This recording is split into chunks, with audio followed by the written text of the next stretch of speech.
हक वंचित समाज और वो समाज जो चाहता है कि देश एकजुट हो, अगर वो कर ले तो दुनिया की कोई ताकत नहीं है कि भारत को सोने की चिड़िया बनने से रोक दे।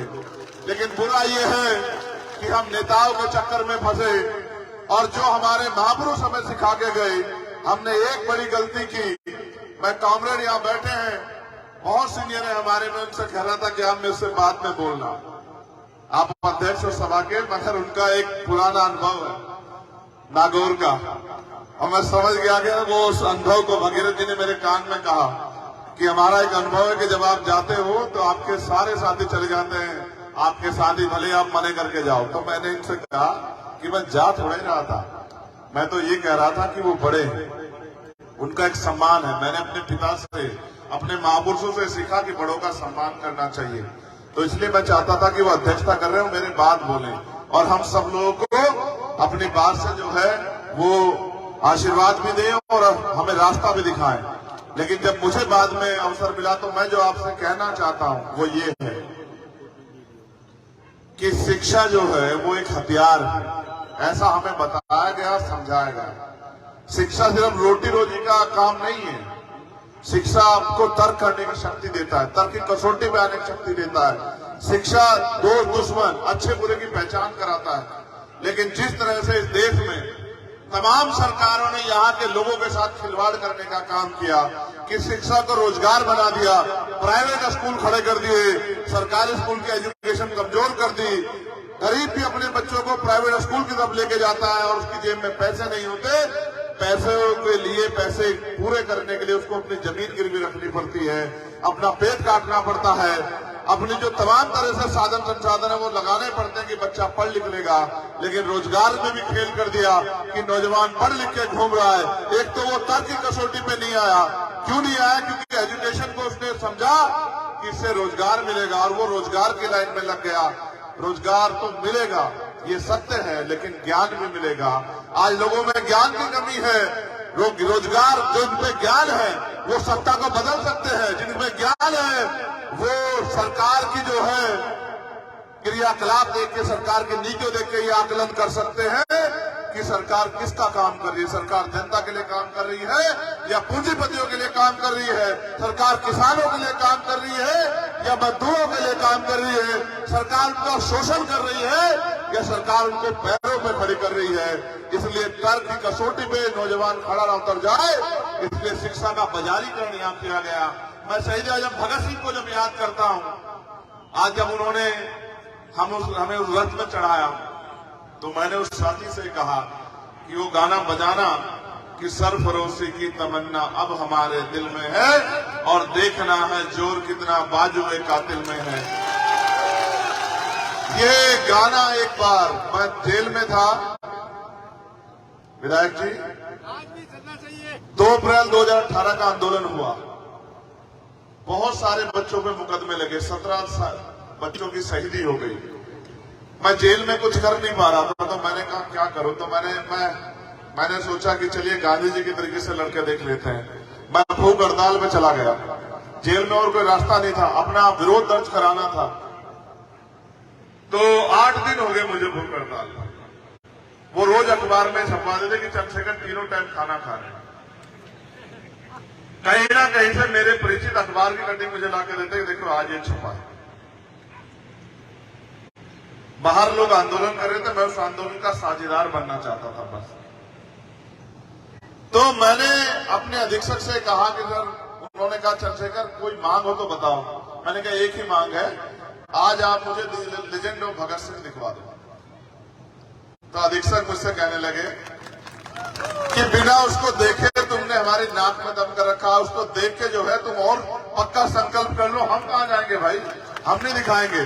भगत सिंह केवल एक नाम नहीं है, भगत सिंह एक विचार, और जिसने वास्तविकता में शहीद आजम भगत सिंह को पढ़ा है, मैं शर्त लगा के कह सकता हूं कि दुनिया की कोई ताकत उसे तोड़ नहीं सकती।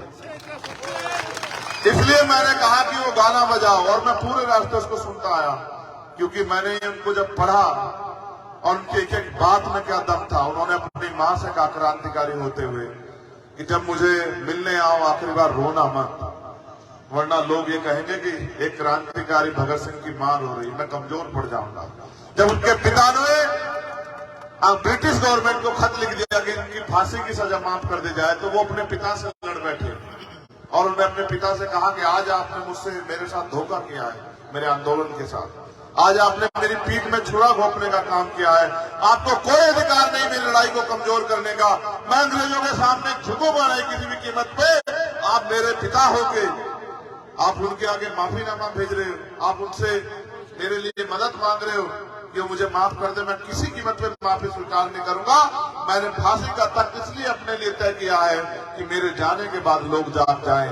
भगत सिंह को जैसा मैंने कहा कि भगत सिंह एक विचार थे, आज के नौजवानों में वो विचार कम दिखाई देता है, क्योंकि संकल्प नहीं है। थोड़े थोड़े अभाव में, थोड़े थोड़े साधनों पे हम अपने आंदोलन को कमजोर कर देते हैं। आप सोचिए, अगर वो विचार शक्ति के रूप में परिवर्तित नहीं हुआ होता, अगर वो आंदोलन संघर्ष के रूप में मजबूत नहीं हुआ होता, तो क्या आज अंग्रेजों से गुलाम आजादी हम लोग ले पाते? क्या इस समानता के साथ ये टेंट लगा के हम अपनी बात को रख पाते? ये इसको संभव करने के लिए बलिदान देना पड़ा है। इसलिए मैं आपसे भी कहना चाहता हूं, आप ये सोचते हो कि नारे लगाने से आजादी नहीं आएगी। नारे लगाने से कोई आजादी नहीं आएगी।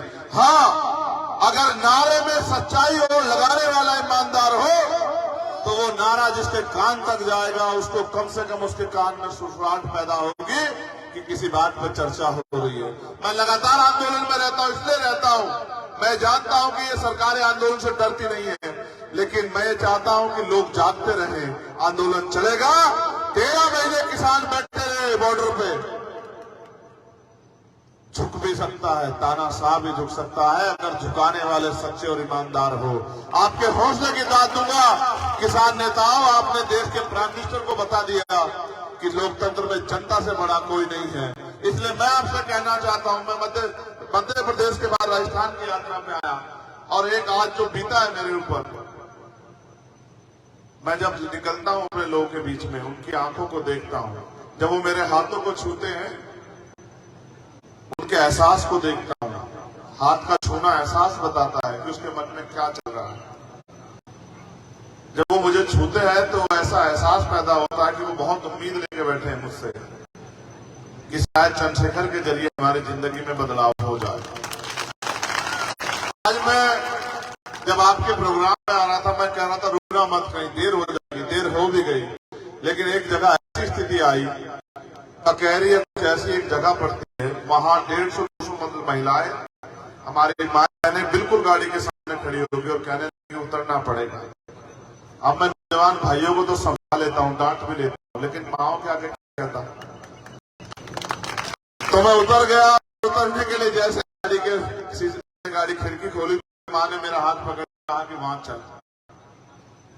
अब बेटा होने के नाते मैं उनसे क्या कहता, मैं चला गया। मेरा समय भी लगा, लेकिन फिर ये समझता हूँ कि जब वो मुझसे लड़ रही थी, उसकी आंखों में आंसू थे, एक दर्द तकलीफ मैं महसूस करता हूँ कि भले ही मैंने उसकी से जन्म ना लिया हो, लेकिन मैं मानता हूं कि उसने बेटे से ज्यादा प्यार किया। जिस बेटे को वो कोख में पाल के पैदा करती, उससे ज्यादा। जाते जाते भी वो पगड़ी मेरे पे रख के गई, जो पगड़ी मैंने उनको दे दी थी, कहने लगी कि बस ध्यान रखना, भूल मत जाना। ये बात मेरे लिए भी थी कि बहुत सारे लोगों ने बहुत से वादे करके उनको भुला दिया है। बहुत सारे लोगों ने उनकी भावनाओं के साथ खिलवाड़ किया, बहुत सारे लोगों ने उनके साथ धोखा किया, बड़ी बातें की और फिर अपना मतलब निकाल कर चले गए। ये समाज बड़े समय तक ठगा गया है, और इसलिए समाज जो है, ये आदमी बहुत देर तक देख सकता है, फिर फैसला लेता है। मैं आपसे पूरी जिम्मेदारी से कहना चाहता हूँ, पे गोली चली, इसलिए चली क्योंकि यहाँ की जवान बंद रखने के लिए के पास सरकारी नौकरी है, सीबीआई है, इनकम टैक्स है, ये है, झूठे में जेल है। मुझे मेरी पहचान इस बात से है कि मैं नहीं डरता, मैं नहीं डरता। मैं